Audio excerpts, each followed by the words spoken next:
Yahya Sinwar était donc le cerveau du 7 octobre. Bonsoir Nicolas Toneff. Bonsoir Pierre, bonsoir à tous. Avec un lourd passé terroriste, Sinwar était l'ennemi numéro 1 du gouvernement et de l'état-major israélien. Le mort en sursis, c'est comme cela que l'appelait le gouvernement israélien, un destin violent, inéluctable pour cet homme de 61 ans, considéré comme étant l'un des cerveaux des pogroms du 7 octobre 2023. Avec ses cheveux blancs, ses sourcils broussailleux, une courte barbe entourant un visage autoritaire, l'homme avait un caractère de leader et la réputation d'être impitoyable. Emprisonné 23 ans au total en Israël, il avait été surnommé le boucher de Khan Younes. Il avait reconnu lors d'interrogatoires avoir exécuté plusieurs Palestiniens qu'il soupçonnait de collaboration avec Israël.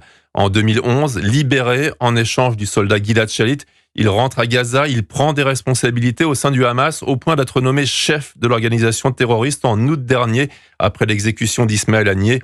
Impitoyable avec les traîtres, il l'était aussi avec les civils palestiniens de l'enclave.